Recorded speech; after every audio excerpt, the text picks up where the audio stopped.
na siya hahanap pa ng iba, bagkus titindi pa ang kanyang pagmamahal sa iyo. Hello mga guys, kumusta kayo? Panibagong araw, panibagong video na naman tayo. And sa araw na ito ay isa na namang video ang aking ituturo sa inyo na simpleng gabay o simpleng pamamaraan na makakatulong sa atin. At bago ang lahat, gusto ko lang mag-disclaimer sa mga taong hindi naniniwala at hindi gusto ang mga kaganitong video.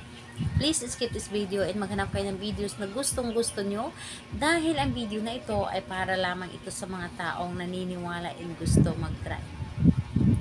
Sa lahat po ng mga nagko-comment dito sa aking video, dito sa loob ng aking channel, mag-ingat sa lahat ng mga nagre-reply sa inyo na dinadala kayo sa kanilang WhatsApp, imo up upang makaiwas po tayo sa scam.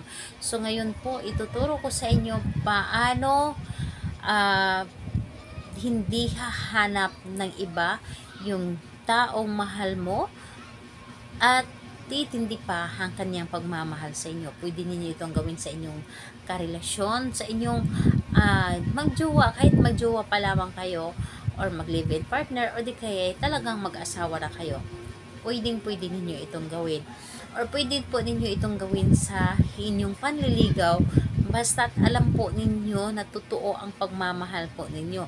Dahil ito po ay hindi po ito gagana kung yung pagmamahal ninyo ay kulang. Yung pagmamahal ninyo na sobrang mababaw lamang. Dapat po ay sobrang mahal na mahal ninyo ang tao or totoong mahal po ninyo ang isang tao kapag ito ay inyong ginawa. So, yun po, pwede itong gawin sa parihas ang kasarian, babae ito babae, and lalaki ito lalaki. And syempre naman sa ating babae at lalaki na mag-partner. So, ayun po, dito po ay wala tayong kailangan na materialis, kundi gawin lamang natin ito kapag sa tingin natin ay sobrang tahimik ang paligid. Yung mag-isa lamang tayo, sobrang tahimik ang paligid, walang tao sa paligid, walang maingay, yung tahimik talaga. So, kapag tahimik yung paligid, ito po ang gagawin po ninyo. Ipikit ang inyong mata, isipin ang taong mahal ninyo, at palihim or gamitin ang inyong isip sa pagsambit. Pangalan at apelyido ng inyong target at isunod po ninyo na hindi ka hahanap ng iba, bagkus titindi pa ang pagmamahal mo sa akin. So, ayun po, 3 ulit mo itong sambitin. Pangalan niya, apelyido, hindi ka hahanap ng iba, bagkus titindi pa ang pagmamahal mo sa akin. So, ayun po, yun po ang inyong gagawin.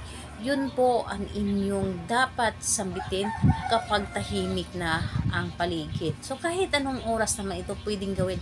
Basta sobrang tahimik talaga ang paligid. Dahil may time naman talaga na sa bahay natin or saan man tayo napunta ay sobrang tahimik ang paligid. And masarap po